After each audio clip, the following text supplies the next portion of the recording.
yang telah melimpahkan nikahnya kepada kita sehingga kita dapat berkumpul di sini dalam keadaan sehat walafiat.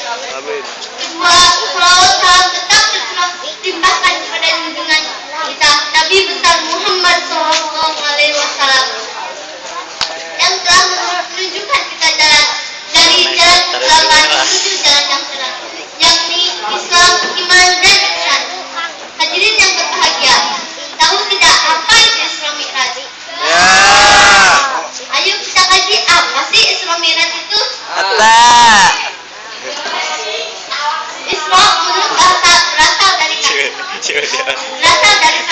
yang bermakna perjalanan di malam hari. Sedangkan menurut istilahnya, Isra bermakna perjalanan Rasulullah SAW dari Mekah ke Baitul Maqdis bersama Jibril. Kalau Mi'raj tahu tidak? Tidak. Mi'raj menurut bahasa adalah suatu alat untuk naik. Kalau menurut istilahnya, Mi'raj suatu tangga khusus yang digunakan Rasulullah SAW untuk naik balik ke atas langit. Nah, Rasulullah SAW naik itu bukan naik ke atas. Ngejedok Bukan naik banget. tangga atau naik pesawat. Tapi Rasulullah SAW naik atas gunung Buro. Kamu tidak apa itu Buro?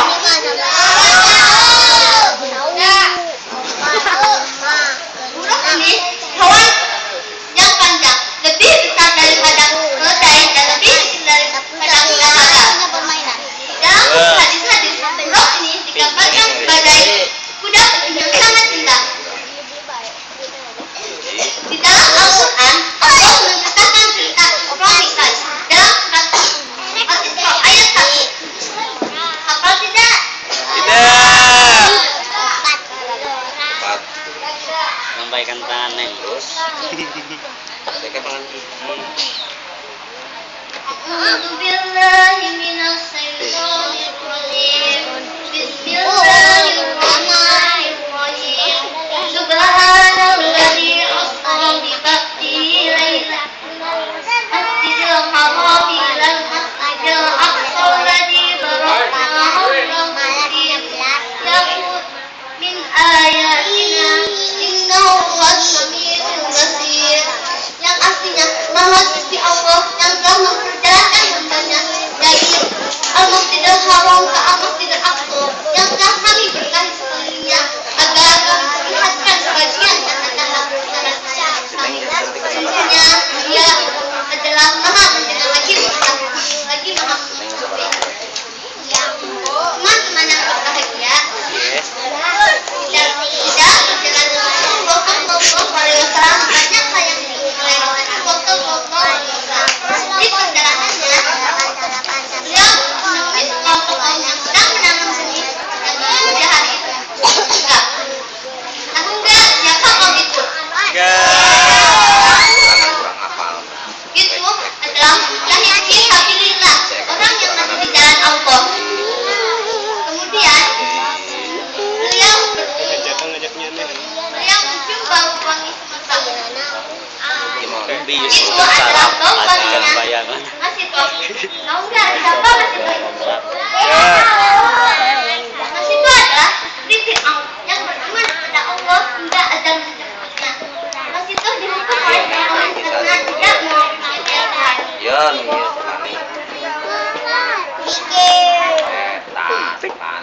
Dihukumnya dimasukkan ke dalam kuali yang berisi minyak panas loh. Wow, panas dong. Wow. Lalu di perjalanannya beliau menemui kelompok kaum yang sedang menetapkan batasan usahanya sendiri. Andika Pratama. Sampai hancur dan berlapar. tarik-tarikin juga baik.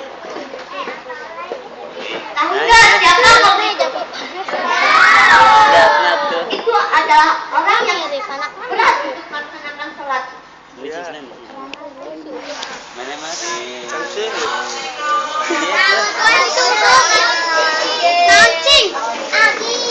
Suka nega. Selanjutnya Nabi SAW Selanjutnya di perjalanan Nabi ada yang memanggil beliau dari kanan kiri. Tapi beliau tidak menolehnya. Karena apa? Itu adalah panggilan Yahudi dan Nasrani. Jika saja beliau menjawab panggilan itu, niscaya dia akan menjadi Yahudi dan Nasrani. Kemudian beliau bertemu dengan seorang wanita yang memakai perhiasan di tangan dan kukunya dan memanggil beliau. Tahu nggak siapa wanita itu? Itu adalah dunia. Kan saja beliau akan berakhir. Beliau akan memilih dunia daripada akhirat. Kemudian beliau sampai di Baitul Maqdis dan sholat di situ dan ditawari dua bejana yang berisi khamar dan susu. Dan saja beliau memilih susu. Kan saja beliau memilih khamar. Bisa jadi semua umat beliau ini ya enggak? Nah, itu adalah perjalanan hidupnya. Sedangkan perjalanan mi'rajnya beliau menaiki Ibrah. Dia pertama Nabi Sallallahu Alaihi Wasallam bertemu Nabi Adam. Dan kedua Nabi Sallallahu Alaihi Wasallam bertemu Nabi Isa dan Yahya. Dan ketiga Nabi Sallallahu Alaihi Wasallam bertemu Nabi Yusuf. Dan keempat Nabi Sallallahu Alaihi Wasallam bertemu Nabi Idris. Dan kelima Nabi Sallallahu Alaihi Wasallam bertemu Nabi Ibrahim.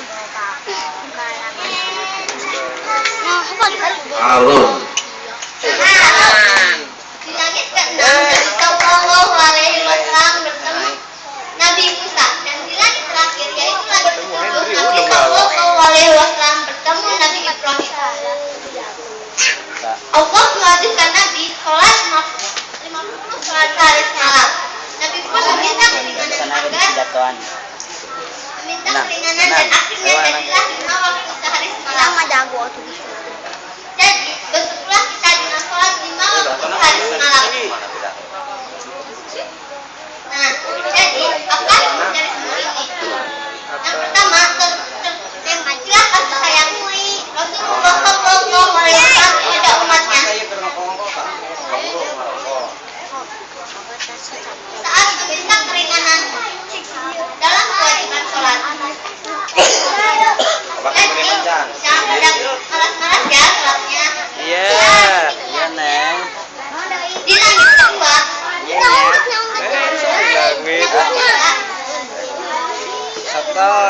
intinya kewajiban sholat dalam Islam karena Allah langsung yang memerintahkannya. Yang ketiga, surga dan neraka sudah ada. Karena Nabi Sallallahu Alaihi Wasallam sudah melihat keduanya dengan benar. Jadi kita harus berbuat baik dan menyebarkan. Berbuat baik kepada orang tua dan kerabat kita, berbuat baik kepada guru yang mengajarkan kita, berbuat baik kepada teman kita, merah patung. Saya kita akan masuk surganya Allah. Amin ya Rabbal alamin. Dan kalau saja kita berbuat jahat kepada teman, menyakiti teman, mengganggu tetangga-tetangga kita, lalu tidak menyakiti yang mengajarkan kita, menyakiti hati orang tua kita azab dari Allah di neraka. Yang mengganggu menurut orang-orang yang tidak berpikir. Nah, dalam peringatan Isra Mi'raj ini, maka kita sebagai umat Nabi Kaca pecah tuh. kita akan